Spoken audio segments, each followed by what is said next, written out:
எல்லாருக்கும் வணக்கம்.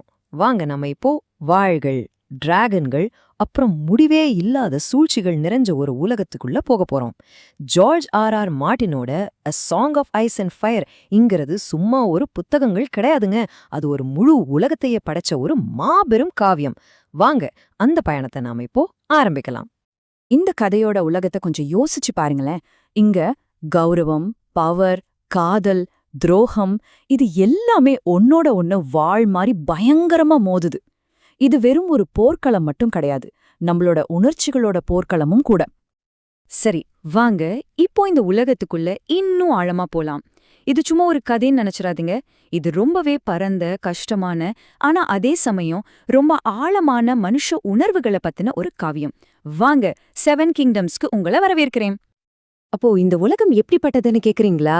இது சும்மா ராஜா ராணிங்களோட கதை மட்டுமல்ல. இங்க ராஜாக்கள் சட்டத்தை மதிக்காதவங்க, பெரிய பெரிய பிரபுக்கள், ஏன் முறையா பிறக்காத வாரிசுகளோட தலைவிதி கூட ஒன்னோட ஒன்னு பின்னி பிணைஞ்சிருக்கு. இங்க குளிர்காலம் வந்துச்சுன்னா 10-20 வருஷத்துக்கு நீடிக்குமா? அப்புறம் டிராகன்கள், அதெல்லாம் வெறும் கற்பனை இல்ல, அது நிஜம். சரி, இப்போ கதையோட முதல் பகுதிக்கு வரலாம். முதல் 3 புத்தகங்களும் ஒன்னா சேர்ந்து அதிகாரத்துக்காக நடக்கிற ஒரு பயங்கரமான போரை பத்தி நமக்கு சொல்லுது. இது ஒரு தொடர்ச்சியான கதையினே சொல்லலாம். ஒரு சின்ன தீப்பொறி எப்படி ஒரு பெரிய காட்டுத்தீயா மாறுதுன்னு பாப்போமா? முதல்ல A Game of Thronesல பெரிய பெரிய குடும்பங்களுக்குள்ள பவருக்காக ஒரு ஆபத்தான ஆட்டம் தொடங்குது. அடுத்து A Clash of Kingsல ராஜ்யத்துல திடீர்னு 5 ராஜாக்கள் உருவாக நாடு முழுக்க ரத்த களரியா மாறுது. கடைசியா A Storm of Swordsல அந்த போர் யாருமே எதிர்பார்க்காத பயங்கர அதிர்ச்சியான ஒரு கட்டத்துக்கு போகுது. சொல்லப்போனா இந்த 3வது புத்தகம்தான் இந்த சீரீஸ்லயே ரொம்ப கொடூரமான ஒரு டேர்னிங் பாயிண்ட். நம்ப முடியாத துரோகங்கள், மறக்கவே முடியாத மரணங்கள்னு நம்மள உலுக்கி எடுத்துடும். இங்க எதுவுமே நாம எதிர்பார்க்கற மாதிரி நடக்காது, பாத்துக்கோங்க. ஒரு உதாரணம் சொல்லணும்னா அந்த ரெட் வெட்டிங். ஐயோ, அத படிச்சு பல பேரும் அப்படியே ஷாக் ஆயிட்டாங்க. இந்த ஒக்க சம்பவம் போதும் இந்த கதை எவ்வளவு இரக்கமே இல்லாதது, அடுத்து என்ன நடக்கும்னே யூகிக்க முடியாததுன்னு புரிஞ்சுக்க. சரி, போரோட உச்சக்கட்டத்துக்கு அப்புறம் என்னாச்சு? வாங்க இப்போ கதையோட 2வது பகுதிக்கு போலாம். இந்த பகுதி அந்த போரோட விளைவுகளையும் அது எப்படி ஒரு உலகத்தையே உடைச்சு சிதறடிச்சதுன்னு நமக்கு காட்டுது. போருக்கு அப்புறம் கதை 2ஆ பிரியுது. A Feast for Crows புக்ல வெஸ்டரோஸ்ல என்ன நடக்குதுன்னு பாக்குறோம். எல்லாம் செதிஞ்சு போயிருக்கு, ஆனா அதுக்குள்ள இருந்தும் புதுசா சிலர் பழிவாங்க கிளம்புறாங்க. அதே சமயம் A Dance with Dragons நம்மள ரொம்ப தூரத்துக்கு கூட்டிட்டு போகுது. அங்க பனிச்சுவர்ல ஜான் ஸ்னோ புது புது பிரச்சனைகளை சந்திக்கிறாரு. நாடு கடத்தப்பட்ட நம்ம டாரியன் ஒரு புது வழிய தேடி அலையறாரு.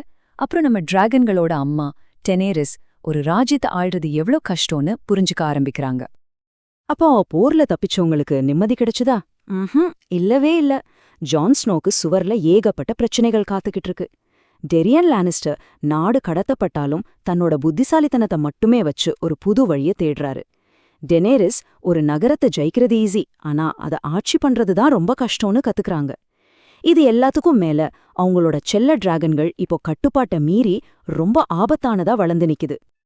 அப்போ ஏன் இந்த கதை இவ்ளோ வருஷமா நிலைச்சு நிக்குது? இது வெறும் சண்டை, பவர் கேம் மட்டும் இல்லீங்க. இது நம்ம தலைவிதியால பின்னப்பட்ட ஒரு பெரிய கோலம் மாதிரி. இதுல இருக்கிற முக்கியமான விஷயம் என்னன்னா, இங்க கிடைக்கிற ஒவ்வொரு வெற்றிக்கும் நாம ஒரு விலை கொடுக்கணும். நாம எடுக்கிற ஒவ்வொரு முடிவும் நம்மள அழிவுக்கே கொண்டு போகலாம். அதிகாரம், லட்சியம் இதெல்லாம் எவ்வளவு பெரிய விளைவுகளை ஏற்படுத்துங்கிறது தான் இந்த சீரீஸோட ஆழமான ஒரு மெசேஜ். என்ன, இந்த பிரம்மாண்டமான பயணத்தை ஆரம்பிக்க நீங்க ரெடியா? நீங்க ரெடினா வாங்க நம்ம பயணத்தை முதல் புத்தகத்திலிருந்தே ஆரம்பிப்போம். அந்த அதிகார ஆட்டம் தொடங்குற இடத்துக்கு, அதாவது A Game of Thrones உலகத்துக்குள்ள போகலாம். சண்டை, ஃபயர். இந்த முதல் புத்தகத்தோட கதை ரொம்பவே விரிவானது இல்லையா? அதனால அதுல இருக்கிற முக்கிய கதாபாத்திரங்கள், அதிகார மோதல்கள் எல்லாத்தையும் நாம ரொம்ப எளிமையா புரிஞ்சுக்க போறோம். வாங்க வெஸ்ட்ரோஸ்ல நடக்க போற இந்த ஆபத்தான ஆட்டத்துக்குள்ள நுழையலாம். எல்லாருக்கும் வணக்கம். வெஸ்டரோஸோட பல்லாயிரம் வருஷ வரலாற்றை ரொம்ப சுவாரஸ்யமா அலச போறோம். வாங்க ஆரம்பிக்கலாம். இந்த கதையோட ஆரம்பமே ரொம்ப பவர்ஃபுல்லான ஒரு வரியிலிருந்து தான் தொடங்குது. வரப்போற சம்பவங்கள் எவ்வளவு தீவிரமா இருக்க போகுதுங்கிறதுக்கு இது ஒரு சின்ன முன்னோட்டம் மாதிரி தான். நம்ம கதை எங்க தொடங்குதுன்னா ரொம்ப ரொம்ப பழங்காலத்துல, அது பேரு விடியல் காலம். அந்த காலத்துல மாயம் நிறைஞ்சிருந்தது. உலகத்தை மனுஷங்கள்ல ரொம்ப பழமையான சில உயிரினங்கள் ஆண்டுகிட்டு இருந்தன. அப்போ இந்த கண்டத்துல 2 முக்கியமான இனங்கள் இருந்துச்சு. ஒன்னு வனத்தோட குழந்தைங்க, அவங்க ரொம்ப பழமையானவங்க, மேஜிக் தெரிஞ்சவங்க, இயற்கையோட ஒன்றி வாழ்ந்தாங்க. இன்னொரு பக்கம் முதல் மனிதர்கள், அவங்க லட்சியத்தோட புதுசா அந்த கண்டத்துக்குள்ள வராங்க. இவங்க 2 பேருக்கும் இடையே இருந்த இந்த அடிப்படை வேறுபாடுகள் தான் ஒரு பயங்கரமான போருக்கு விதையா அமைஞ்சது. ஆனா பிரச்சனை என்னன்னா, முதல் மனிதர்கள் எண்ணிக்கையில ரொம்ப அதிகம். அவங்க கிட்ட போரிட்டு வனத்தோட குழந்தைங்க கொஞ்சம் கொஞ்சமா அழிஞ்சுக்கிட்டு இருந்தாங்க. வேற வழியே இல்லாம விரக்தியோட உச்சத்துல அவங்க ஒரு இருண்ட பயங்கரமான மாயாஜாலத்தை கையில எடுத்தாங்க. அவங்க செஞ்ச அந்த சடங்கு உண்மையிலே ஒரு பேரழிவு. ஒரு முதல் மனிதனை புடிச்சு அவனோட இதயத்துல டிராகன் கிளாஸ் கத்திய சொருகி ஒரு ஆயுதத்தை உருவாக்குனாங்க. ஆனா அவங்க ஒன்னும் யோசிக்கல. அந்த ஆயுதம் அவங்க கட்டுப்பாட்டை மீறி எல்லா உயிர்களுக்கும் எதிரா திரும்புன்னு அவங்க கொஞ்சம் கூட நினைச்சு பார்க்கல. அவங்க செஞ்ச தப்புக்கு விளைவு ரொம்ப மோசமா இருந்துச்சு. ஒரு தலைமுறை முழுக்க நீடிச்ச ஒரு குளிர்காலம் வந்தது. அதுதான் முதல் நீண்ட இரவு. அந்த இருண்ட பனிக்காட்டுல செத்தவங்கெல்லாம் எழுந்து நடக்க ஆரம்பிச்சாங்க. யோசிச்சு பாருங்க. இந்த இருளை ஜெயிக்கிறதுக்காக அசோர் அஹாய்னு ஒரு வீரன் வந்தான். லைட் பிரிங்கர்னு ஒரு வாளை உருவாக்கணும். அதுதான் தீர்க்க தரிசனம். 30 நாள் கஷ்டப்பட்டு அந்த வாளை உருவாக்கி தண்ணியில பதப்படுத்தினா. ஆனா அது உடைஞ்சு போச்சு. முயற்சியே தோல்வி. உலகம் கொஞ்சம் கொஞ்சமா உறைஞ்சு போய்கிட்டு இருக்கு. அவன் விடல. இந்த முறை 50 நாள் கஷ்டப்பட்டு வாளை உருவாக்கி ஒரு சிங்கத்தோட இதயத்துல பதப்படுத்தினான். அப்பவும் அது உடைஞ்சு போச்சு. 2வது முறையும் தோல்வி. கடைசியா அவனுக்கு ஒன்று புரிஞ்சது. இந்த இருளை விரட்டணும்னா ஒரு பெரிய தியாகம் செஞ்சே ஆகணும்னு. 100 நாள் அந்த வாளை உருவாக்கி கடைசியா தன்னோட உண்மையான காதலியோட இதயத்துல அதை செலுத்தி பதப்படுத்தினா, அந்த தியாகத்தோட நெருப்புல தான் லைட் பிரிங்கர் உருவாச்சு. நீண்ட இரவும் முடிவுக்கு வந்தது. அந்த போருக்கு பிறகு வடக்கிலிருந்து வர்ற இந்த மாதிரி அச்சுறுத்தல் திரும்பவும் வரக்கூடாதுன்னு ஒரு பிரம்மாண்டமான சுவரை கட்டினாங்க. சாதாரண சுவர் இல்ல, பனி ஆலையும் பழங்கால மாயாஜாலத்தாலையும் கட்டப்பட்ட 700 அடி உயர சுவர். சரி, இப்ப நாம வெஸ்டரோஸை விட்டு கொஞ்சம் தள்ளி கடலை கந்த பக்கம் எஸ்ஸோஸ் கண்டத்துக்கு போலாம். அங்க இந்த உலகமே அதுவரைக்கும் பார்க்காத ஒரு மாபெரும் பேரரசு உருவாக்கிட்டு இருந்துச்சு, வேலேரியன் ஃப்ரீஹோல்ட். வலேரியாவுக்கு அப்படி என்ன சக்தி? அவங்க கிட்ட வானத்தையே சாசனம் செய்கிற டிராகன் லார்ட்ஸ் இருந்தாங்க. உடைக்கவே முடியாத வெலேரியன் ஸ்டீல் ஆயுதங்கள் இருந்துச்சு. இரத்தம் சம்பந்தப்பட்ட பயங்கரமான மாயஜாலங்கள் செஞ்சாங்க. அவங்களோட சாலைகள் கூட உருகிய பாறைகளால ஆனது. மொத்தத்துல அடிமைகளை வச்சு ஒரு மிகப்பெரிய பேரரசையே கட்டி எழுப்புனாங்க. யோசிச்சு பாருங்க, டிராகன்கள் இருக்கு, மாயாஜாலம் இருக்கு, உடைக்க முடியாத வாள் இருக்கு. இவ்வளவு சக்தி வாய்ந்த ஒரு பேரரசை எதால ஜெயிக்க முடியும்? ஒரே ஒரு விஷயம்தான். அதுதான் பேரழிவு, இயற்கையோட சீற்றம். ஒரே நாள்ல ஒரு எரிமலை வெடிப்புல அந்த பேரரசே அழிஞ்சு போச்சு. அந்த பேரழிவிலிருந்து தப்பிச்ச ஒரே ஒரு டிராகன் லார்ட் குடும்பம் டார்கேரியன்கள் மட்டும்தான். அவங்க தங்களோட வீட்டை இழந்துட்டாங்க. அப்போதான் அவங்க பார்வை மேற்கு பக்கம் திரும்புது. வெஸ்டரோஸை கைப்பற்றணும்னு முடிவு பண்றாங்க. ஏகான் டார்கேரியன் தன்னோட 2 சகோதரி மனைவிகளோட 3 டிராகன்ஸோட வெஸ்ட்ரோஸ்ல வந்து இறங்குனான். டிராகன் நெருப்புக்கு முன்னாடி எந்த கோட்டையும் நிக்காது, எந்த படையும் ஜெயிக்காதுன்னு நிரூபிச்சான். ரொம்ப வேகமாவும் கொடூரமாவும் நடந்த அந்த படையெடுப்புல 7 ராஜ்யங்களையும் ஒன்னா இணைச்சு ஒரே ஆட்சியின் கீழே கொண்டு வந்தான். தன்னோட வெற்றிக்கு சின்னமா அவன் ஒரு சிம்மாசனத்தை உருவாக்குறான். அதுதான் இரும்பு சிம்மாசனம். அவன்கிட்ட தோத்து போன எதிரிகளோட 1000 வாள்களை தன்னோட டிராகன் நெருப்பால உருக்கி செஞ்சது. எதுக்குன்னா, ஆட்சி செய்யறதுங்கிறது எப்பவுமே ஒரு சுலபமான விஷயம் இல்லைன்னு ஒவ்வொரு ராஜாவும் ஞாபகம் வச்சுக்கணும். ஆனா பாருங்க, டார்கேரியன் வம்சத்தோட மிகப்பெரிய பலமே டிராகன்கள் தான். அதே டிராகன்கள் தான் அவங்க அழிவுக்கும் காரணமா அமைய போகுது. டிராகன்களின் நடனம்னு சொல்லப்படுற ஒரு உள்நாட்டுப் போர் அந்த குடும்பத்தையே உள்ள இருந்து சிதைக்க போகுது. பிரச்சனை ரொம்ப சிம்பிள் தான். அடுத்தது யாரு ராஜா? அரசர் தேர்ந்தெடுத்த மகள் ரெய்னீராவா, இல்ல அவருக்கு பிறந்த முதல் மகன் ஏகான் டூவா? இந்த வாரிசுரிமை போட்டியால ராஜ குடும்பம் 2ஆ உடைஞ்சு நாடு முழுசு 2 பிரிவா பிரிஞ்சு போச்சு. இந்த உள்நாட்டுப் போர் தொடங்கறதுக்கு முன்னாடி டார்கேரியன்கள் கிட்ட 20க்கும் அதிகமான டிராகன்கள் இருந்துச்சு.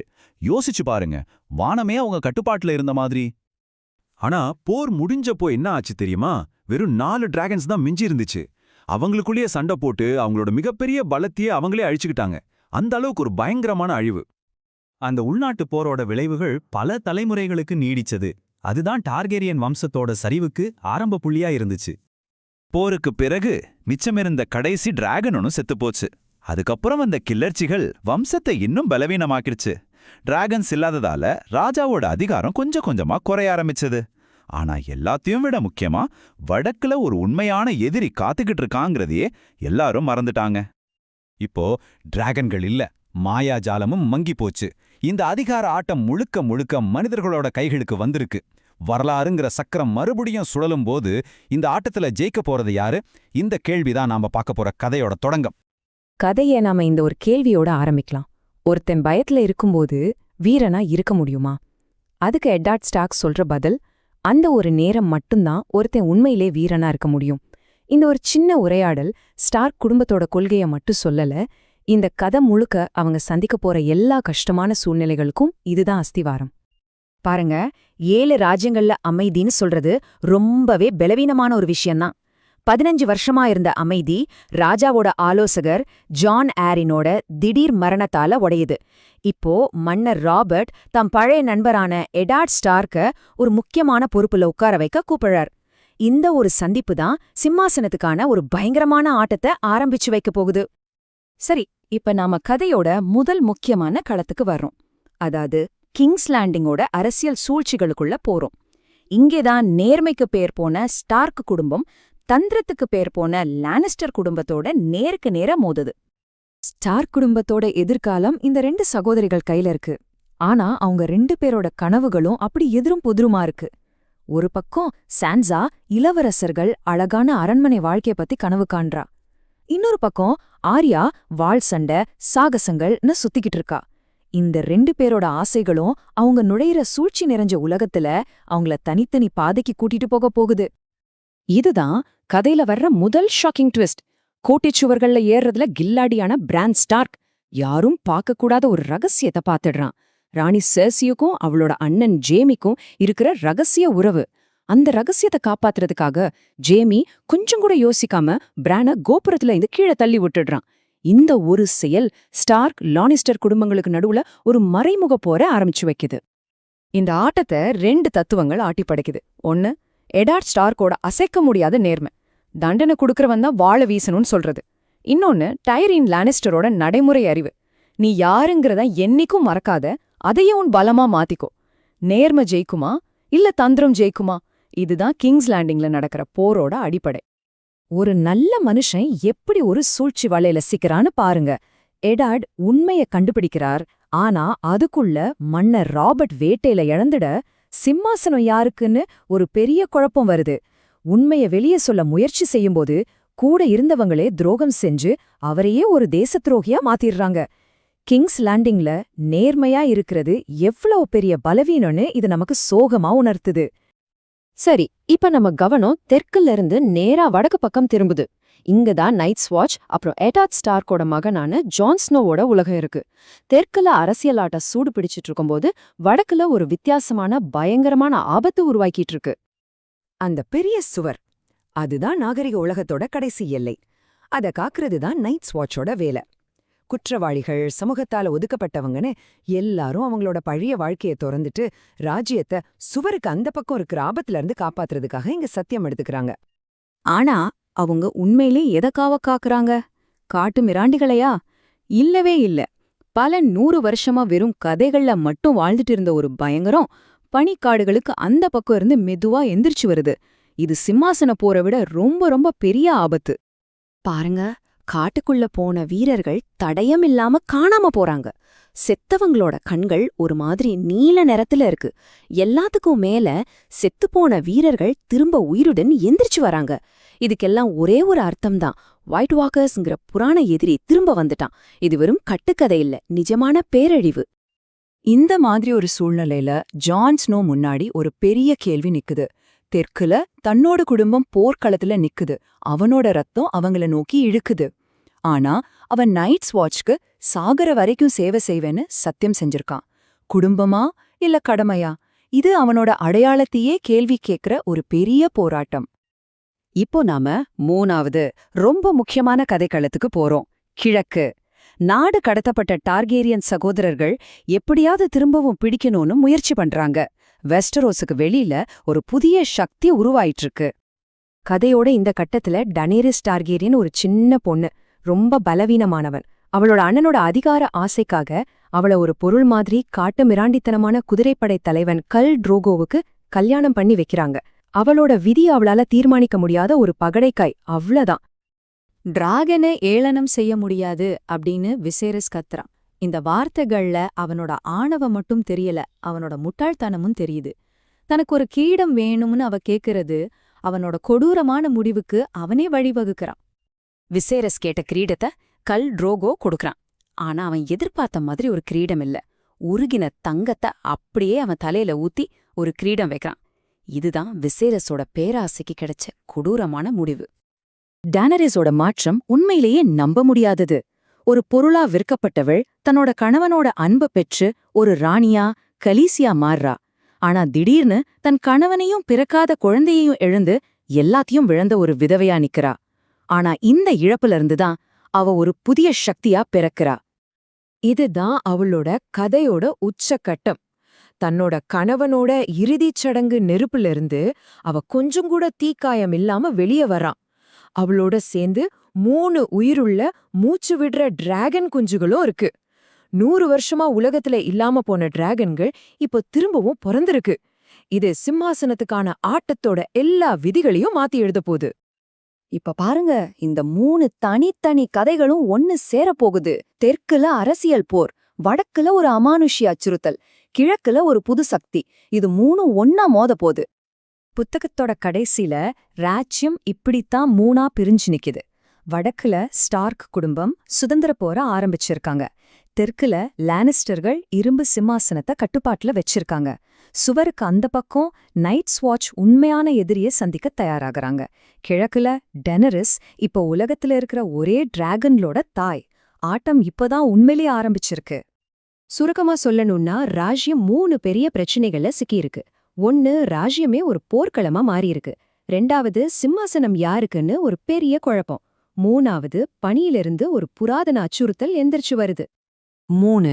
இந்த ஒரே ஒரு நம்பர் இந்த ஆட்டத்தோட போக்கிய மாத்த போகுது.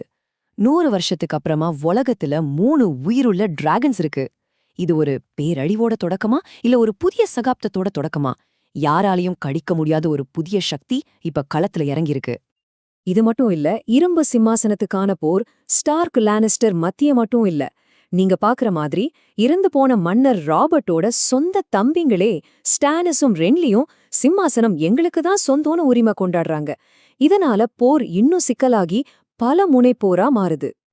கடைசியா இந்த ஒரு கேள்வியோட அவங்கள விட்டு செல்கிறேன். ஸ்டார் குடும்பத்தோட வாசகம் குளிர்காலம் வருகிறது என்பது வெறும் ஒரு எச்சரிக்கை வார்த்தை இல்ல, அது ஒரு தீர்க்க தரிசனம். இந்த பெரிய குடும்பங்களெல்லாம் சிம்மாசனத்துக்காக ஒருத்தர் அடிச்சுக்கிட்டு இருக்கும்போது வடக்குல இருந்து வர உண்மையான புயல உண்மையான எதிரியா அவங்க கவனிக்க தவறுனா என்ன ஆகும்? உண்மையான போர் எது? இத பத்தி நீங்க என்ன நினைக்கிறீங்க?